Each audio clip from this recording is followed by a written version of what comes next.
नमस्कार मित्रो, आज आम्ही पुणे जिल्ह्यातल्या बेल्ले या गावामध्ये मी प्राध्यापक संजय थोरात स्वतः, त्यानंतर पार्वबाई रमादार, जयसिंगराव पाचेगावकर हे वसंतराव जगतापांना यांच्या वाढदिवसाच्या निमित्तानं आलो असताना इथं बेल्ले गावामधले एक तरुण शेतकरी आणि सामाजिक कार्यकर्ते राकेशभाऊ डोळस यांची आमची भेट झाली. राकेशभाऊ नमस्ते. नमस्कार. आम्ही तुमच्याबद्दल ऐकून आहे की तुम्ही बेल्ल्यामध्ये जो तमाशा महोत्सव होतो दरवर्षी, यंदा त्याला 12 वर्ष पूर्ण झाली, 13वा महोत्सव होईल. तर ह्या महोत्सवामध्ये तुमचं योगदान काय असतं, काय भूमिका असते? सर, ह्या जवळजवळ आम्ही सलग 12 वर्ष हा बेल्ले तमाशा महोत्सव भरत असताना त्यामध्ये सर्व जे आहेत आमचे आदरणीय वसंतरावजी जगताप यांच्या मार्गदर्शनाखाली त्यांनी जी कामं आम्हाला सुचवली जातात सर्वच पदाधिकाऱ्यांना, कार्यकर्त्यांना, ते सर्व जबाबदाऱ्या आम्ही अतिशय प्रामाणिकपणाने त्या ठिकाणी पार पडत असतो.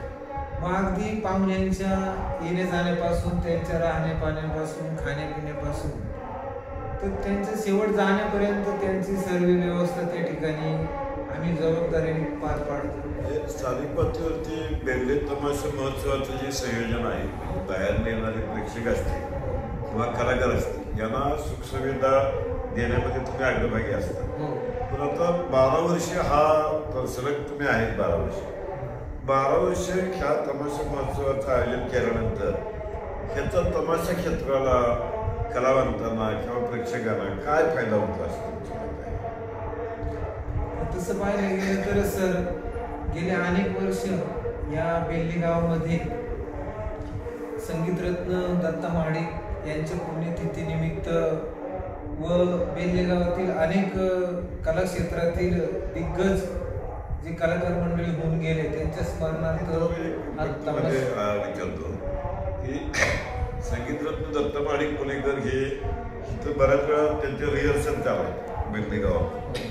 तसं तुम्हाला बेल्ले गावातील दत्ता महाडिक पुणेकर सोडून अनेक कोण तमाशा कलावंत आहेत, कलाकार पूर्वीचे, की असं काय माहिती आहे का? याच्यामध्ये अनेक प्रकारचे या ठिकाणी कलाकार होऊन गेले. त्यामध्ये अहमदभाई बेलेकर असेल, विष्णू बांगर साहेब असतील किंवा संभीराव मामा असतील, असे दिग्गज कलाकार या ठिकाणी तमाशा फडमालक, आदर्श सोंगाड्या, अशी अनेक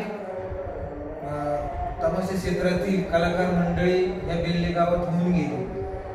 आणि मुळातच ह्या बेल्ले गावाला कलाकारांचा वारसा लाभला असल्यामुळे या पहिल्यापासूनच बेल्लेकर मंडळींना तमाशाची आवड निर्माण झाली.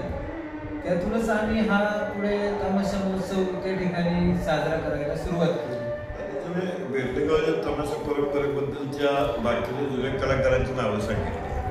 तसंच मला असं समजलं की तुमच्या इथे जी मुक्ताई देवी आहे त्याचं दर श्रावणामध्ये 5 किंवा 6 मंगळवार कार्यक्रम होतात यात्रा टाईम. तर त्यात काय तमाशाचे कार्यक्रम वगैरे होतात का?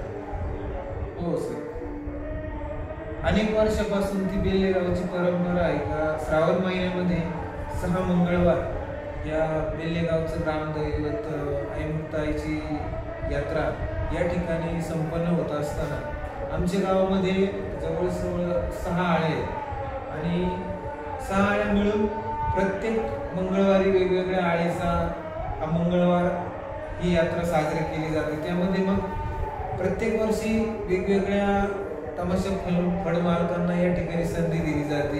त्या ठिकाणी प्रत्येक मंगळवारी या ठिकाणी तमाशा या ठिकाणी साजरा होत असतो. हे तुम्ही बोलताय त्यावर असं लक्षात येतं की एका बाजूला कलाकारांची परंपरा, दुसऱ्या बाजूला मुक्ताई देवीच्या उत्सवामध्ये दरवर्षी साजरे होणारे तमाशा. म्हणजे अलीकडच्या 12 वर्षामध्ये जो तमाशा महोत्सव होतो, तमाशा हा बेल्ले गावच्या DNA मध्येच आहे असं आपल्याला म्हणावं. हो, तसं म्हटलं. तुम्ही तमाशाबद्दलची खूप चांगली माहिती सांगितली. पण ह्याचबरोबर तुम्ही गावातल्या वित्तीय संस्था ज्या आहेत, पतसंस्था, त्यामध्ये पण तुम्ही काम करता, तर तिथल्या अनुभवाबद्दल काय सांगाल? आमचे ज्येष्ठ मार्गदर्शक आदरणीय वसंतराव जगताप यांनी 2002 मध्ये सायको संस्थेची स्थापना केली आणि जवळजवळ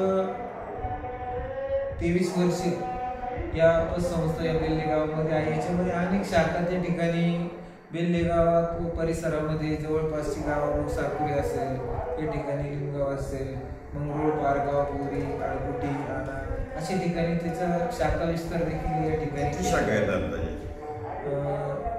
8 शाखा आहेत. 8 शाखा. हो, 8 शाखा. आणि आता साधारणपणे ठेवी किती असतात?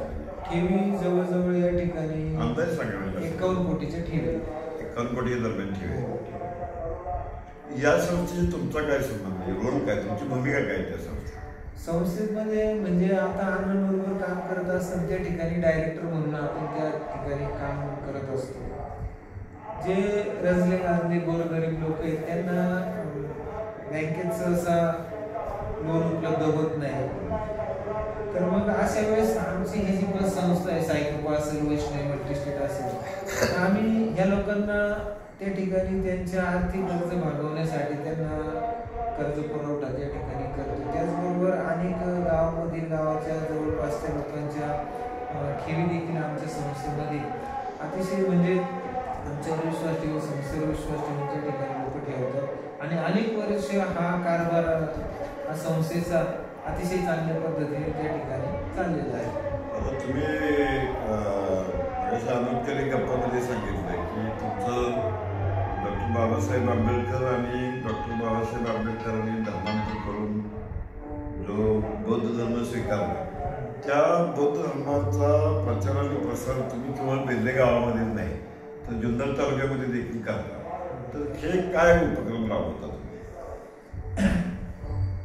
ज्यावेळेस भारतीय राज्यघटनेचे प्रमुख शिल्पकार डॉक्टर बाबासाहेब आंबेडकरांनी 14 ऑक्टोबर 1956 साली नागपूर या ठिकाणी ज्यावेळेस धम्मदीक्षा घेतली आणि जवळजवळ 10 लाख अनुयायांना त्या ठिकाणी धम्मदीक्षा दिली, तेव्हापासून बौद्ध धर्माचा प्रचार करण्यास सुरुवात झाली आणि स्वतः डॉक्टर बाबासाहेब आंबेडकरांनी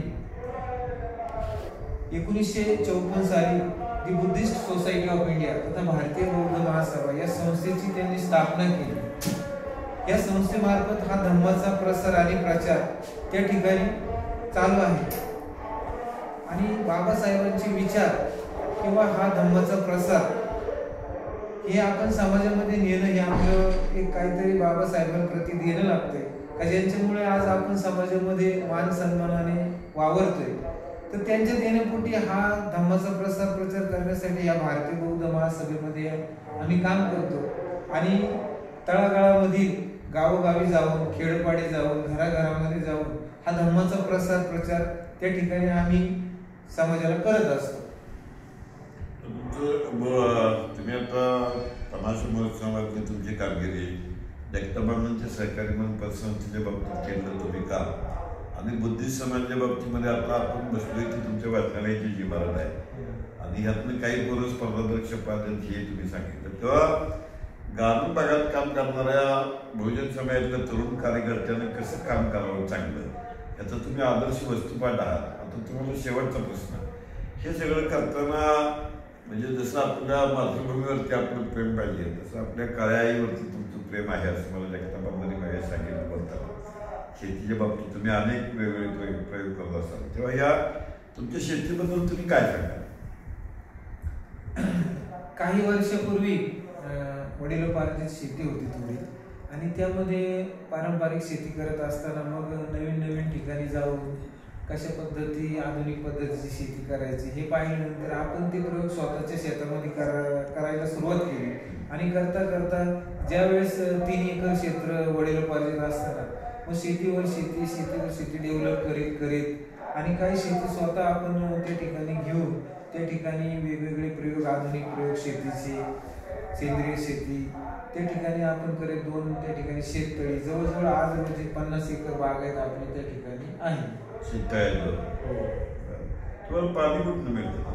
आमच्या इथं साहेब आमच्या तालुक्यामध्ये आमची तसा जुन्नर तालुका छत्रपती शिवाजी महाराजांनी त्यांच्या जन्माने पावन झालेली ही भूमी. या तालुक्यामध्ये जवळजवळ 6 धरणं आहेत आणि ह्या 6 धरणाचं पाणी त्या ठिकाणी कॅनलच्या मार्फत संपूर्ण तालुक्याला त्या ठिकाणी पुरवठा केला जातो.